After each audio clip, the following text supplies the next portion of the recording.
Bismillahirrahmanirrahim. Apakah roh kembali ke jasad saat ditanya malaikat dalam kubur?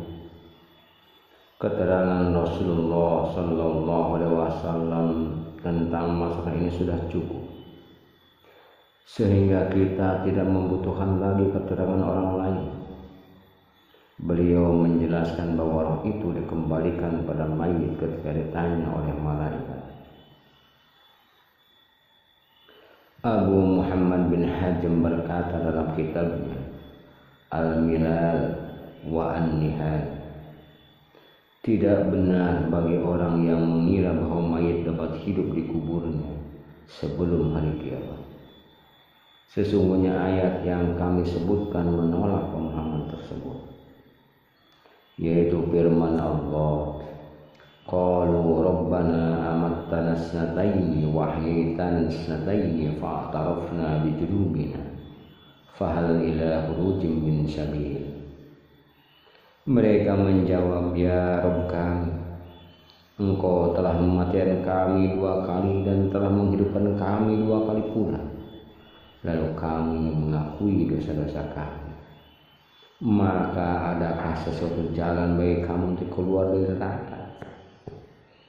Dan firman Allah Subhanahu wa taala, kaifa takfuruna billahi wa kuntum amwatan fa ahyaakum summa yumitukum summa yuhyikum summa ilaihi turja'un. Mengapa kamu kafir kepada Allah, padahal kamu tadinya mati, lalu Allah menghidupkan kamu, kemudian kamu dimatikan dan hidupkannya kembali, kemudian kepadanya lah kamu dikembalikan. Al-Quran Surah Al-Baqarah surat yang kedua ayat 28. Sebagaimana tercantum dalam Al-Quran bahwa roh yang telah kami sebutkan tidak kembali pada jasadnya kecuali pada waktu yang telah ditentukan, yaitu hari kiamat. Begitu juga Rasulullah mengabarkan bahwa beliau melihat roh pada malam beliau Isrokan di langit dunia.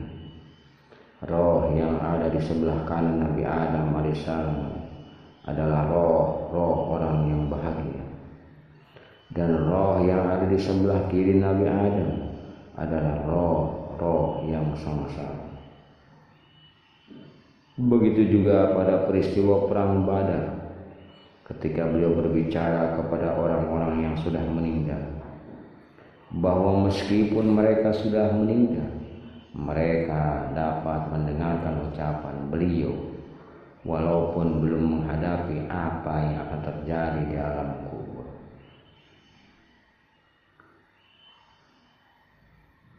Namun apabila yang beliau maksud adalah kehidupan lain yang berbeda dengan kehidupan di dunia, dan pengembalian roh ke dalam jasad tidak seperti yang berlaku di dunia, akan tetapi pengembalian roh tersebut untuk ditanya dan diuji dalam kubur, maka ini adalah pendapat yang benar, dan menafikan hal tersebut merupakan pendapat yang keliru. Demikian ini ditunjukkan oleh Nasyahih, yaitu sabda Rasulullah SAW, lalu rohnya dikembalikan ke jasadnya. Dan jawaban soal dhaifnya hadis ini akan kami paparkan dengan izin Allah Subhanahu wa ta'ala. Pada intinya, ada 5 bentuk hubungan antara roh dan badan. Masing-masing mempunyai hukum yang berbeda-beda. 1. Hubungan roh dan badan dalam kandungan seorang ibu dalam bentuk janin. 2. Hubungan roh dan badan ketika sudah lahir di muka bumi. 3. Hubungan roh dan badan ketika tidur. Ada kalanya ia melekat dan ada kalanya ia berpisah.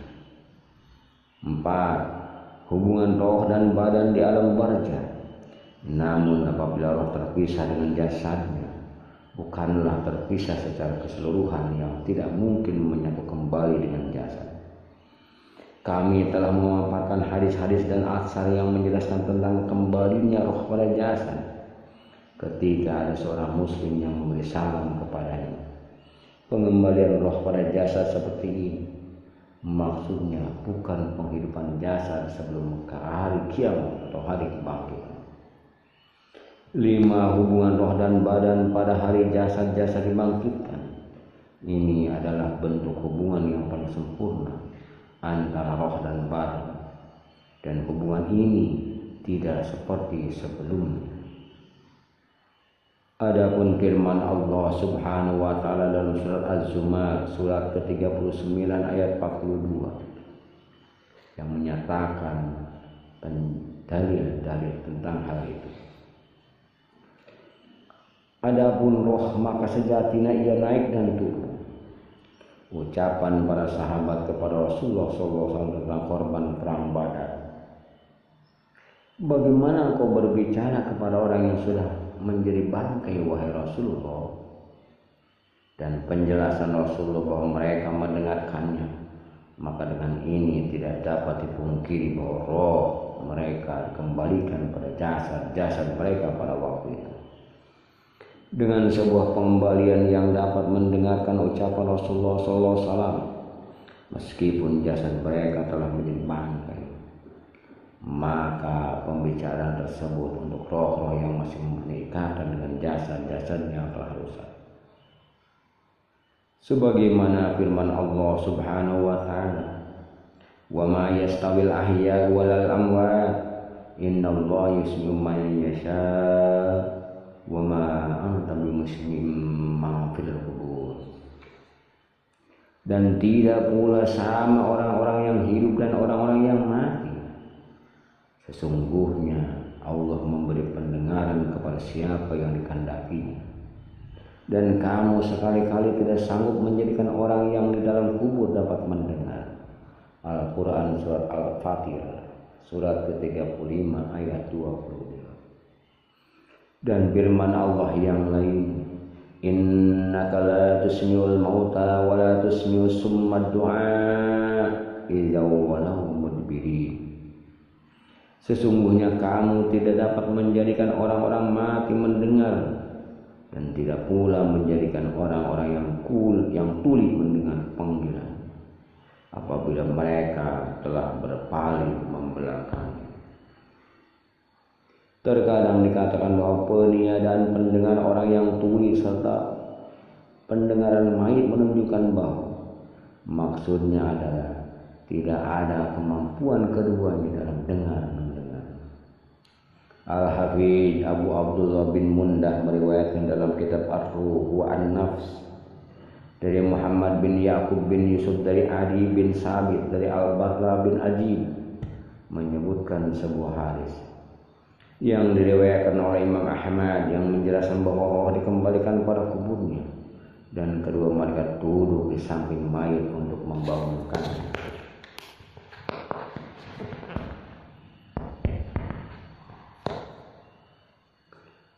Kemudian Abdullah bin Minhal juga menyebutkan dalam riwayat yang lain dari Muhammad bin Salamah dari Khusayb al-Jajri dari Mujahid dari Al-Bara bin Ajib.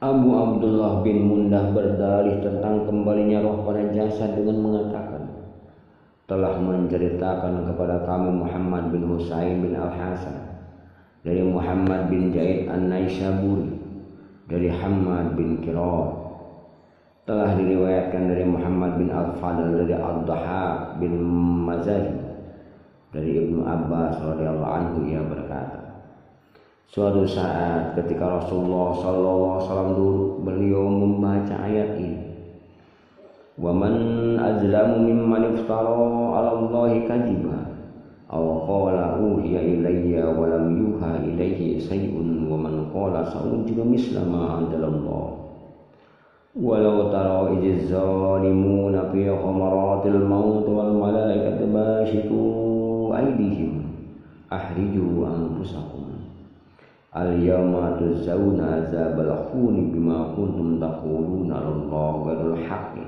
wa kuntum an ayatihi tastakbirun." Dan siapakah yang lebih zalim daripada orang-orang yang membuat kedustaan terhadap Allah atau yang berkata, telah diwahyukan kepada saya, padahal tidak ada diwahyukan sesuatu pun kepadanya. Dan orang yang berkata, saya akan menurunkan seperti apa yang diturunkan Allah. Alangkah dahsyatnya sekiranya kamu melihat di waktu orang-orang yang zalim berada dalam tekanan sakaratul maut, sedang para malaikat memukul dengan tangannya sambil berkata, keluarkanlah nyawamu. Di hari ini kamu dibalas dengan siksa yang sangat menghinakan, karena kamu selalu mengatakan terhadap Allah perkataan yang tidak benar, dan karena kamu selalu menyombongkan diri terhadap ayat-ayatnya. Al-Quran Surah Al-An'am surat yang ke-6 ayat 93. Lalu beliau sallallahu alaihi wasallam bersabda, demi jiwa Muhammad berada dalam genggamannya, tidaklah jiwa yang terpisah dari dunia pasti ia akan melihat tanpa kedudukannya di surga atau di dalam neraka. Dari sini ada sebuah persoalan. Apakah siksa dan nikmat dapat dirasakan sendirian oleh badan tanpa? Di sini ada dua pendapat yang masyhur dari ahli hadis dan as-sunnah serta kaum filsuf yang berpendapat tentang masalah ini. Berkenaan dengan ini ada pernyataan yang batil yang bukan dari pendapat ahli sunnah dan hadis. Pernyataan itu adalah bahwa hanya roh saja yang merasakan nikmat dan siksa, sedangkan badan tidak merasakannya. Hal ini dikemukakan oleh para filsuf yang mengingkari adanya kebangkitan badan. Sepakat mereka dianggap sama dengan kafir. Menurut mereka nikmat dan siksa hanya terjadi di akhirat. Adapun dengan kelompok Mu'tazilah dan kelompok lainnya yang mengakui kebangkitan badan yang terjadi pada yaumul ba'ats, bukannya kebangkitan di alam barzah. Menurutnya roh sendirian yang merasakannya di alam barzah saja. Namun setelah kiamat roh dan badan bersama-sama adalah siksa dan nikmat. Pendapat ini juga dikemukakan oleh sekelompok ahli kaum muslimin seperti Ibnu Murrah dan Ibnu Hazm, baik sewaktu di alam barzah maupun di hari kiamat. Pendapat ini bukan dari pendapat tiga yang batil, akan tetapi pendapat ini disandarkan pada pendapat bahwa adanya azab kubur, adanya hari kiamat dan menyatakan kembalinya badan dan roh, namun mereka mendapatkan azab kubur. Dan tiga pendapat itu adalah: pertama, siksa berlaku untuk roh saja; kedua, berlaku untuk roh dan badan sebagai pintunya; ketiga, siksa berlaku untuk badan saja. Hal ini sudah dirangkum dalam pendapat kedua yang menyatakan adanya azab kubur dan menjadikan roh adalah sumber kehidupan. Dan ada yang berpendapat yang mengingkari azab itu untuk badan saja, dan juga yang mengingkari bahwa azab itu untuk roh saja. Beberapa pasal yang berkenaan dengan pendapat yang batil dan disanggah oleh pendapat salaf dan umat Islam. Sesungguhnya seorang tidak suka jika sudah mati, maka mayit akan merasa nikmat dan azab. Roh dan badan bersama-sama akan menerima nikmat dan siksa kubur. Roh tetap kekal setelah berpisah dengan badan. Roh yang terkait dan berhubungan dengan badan, sehingga badan dan roh bersama-sama merasakan nikmat dan siksa kubur. Kemudian pada hari kiamat kubro, roh akan dikembalikan ke dalam jasad. Setelah itu mereka roh dan badan bersama-sama bangkit dari kubur menghadap Allah Subhanahu wa ta'ala. Keyakinan tentang kebangkitan badan bersama ini merupakan kesepakatan kaum muslimin, yang juga diyakini oleh kaum Yahudi dan kaum Nasrani. Pasal berikutnya kami meyakini sebagaimana kami sebutkan berkenaan dengan hadis-hadis yang menerangkan adanya azab kubur dan pertanyaan malaikat munkar dan nakir. Ibnul Qayyim juga mengatakan bahwa hadis-hadis tentang azab kubur dan pertanyaan malaikat munkar dan nakir sangat banyak dan mencapai derajat mutawatir. Wallahu a'lam bishawab.